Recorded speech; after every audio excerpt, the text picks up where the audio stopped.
Hola, gracias por inscribiros al curso de Ansible de Proyecto Offboard. En esta primera clase de introducción veremos qué es Ansible, las ventajas y las desventajas.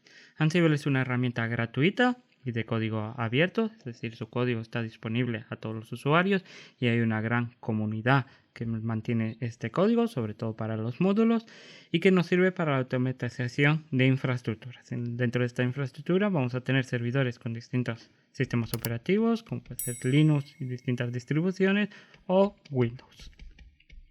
También vamos a poder administrar cloud y virtualización, como puede ser Amazon Web Services, Google Cloud Platform o nuestra propia cloud, como puede ser con OpenStack o VMware.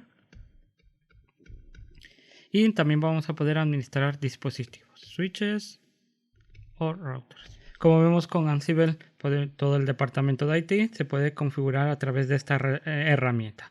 Vamos a poder, los administradores de sistema van a poder configurar los servidores, los administradores de virtualización van a poder administrar sus cloud o su plataforma de virtualización, y el equipo de red a través de los dispositivos. Utilizando switches o routers pueden realizar distintas configuraciones como crear nuevas VLAN, etcétera, etcétera.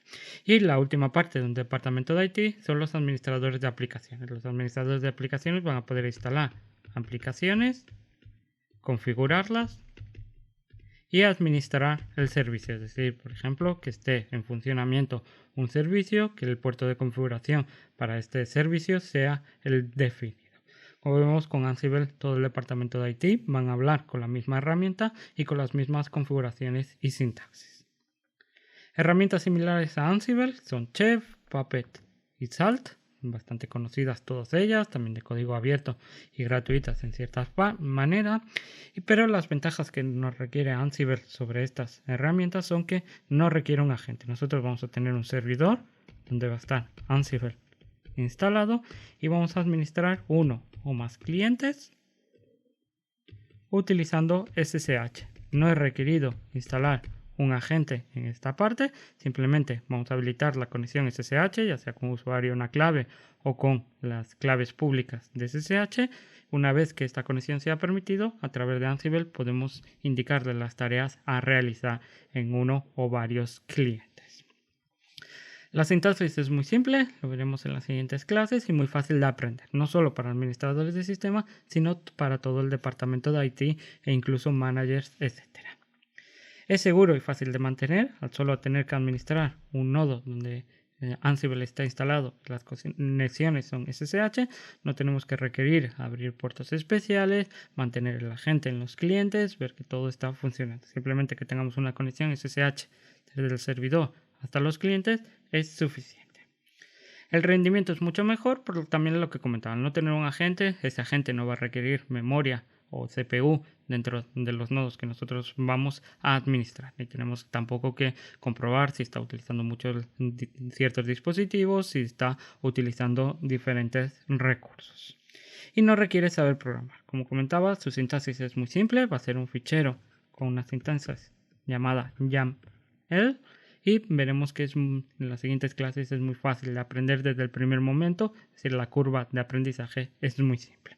En otras herramientas de automatización es necesario saber Ruby o saber Python para obtener gran rendimiento de esa herramienta. Con Ansible no es necesario, simplemente vamos a necesitar saber programar Python u otro lenguaje de programación si queremos crear nuestros propios módulos, pero la mayoría de los módulos de Ansible van a ser suficientes para la mayoría de las compañías. Las desventajas que tiene Ansible es que no es posible o que no es tan potente como administrador de configuraciones. Imaginemos que nosotros tenemos una configuración y queremos mantener distintas versiones, y si alguna falla poder volver. En este caso Ansible no es la herramienta correcta en el caso de utilización de forma estándar. Es necesario utilizar algún control de versiones como puede ser Git para mantener las distintas versiones de estas configuraciones. Requieren grandes entornos, configuraciones avanzadas. Si nosotros tenemos un servidor y tenemos muchísimos clientes, en algunos casos la gran queja que tiene Ansible es que es bastante lento. Al tener que realizar conexiones SSH a todos estos nodos, la configuración por defecto o en la mayoría de los entornos es por cada una de las tareas va a realizar una conexión SSH, se desconecta y en la siguiente tarea al mismo nodo va a abrir una nueva conexión, lo que requiere mucho tiempo para realizar todas estas tareas. Es posible a través de configuraciones avanzadas aumentar el número de tareas paralelas y sobre todo no desconectarte después de cada tarea, sino que la siguiente tarea se va a realizar sobre la misma conexión.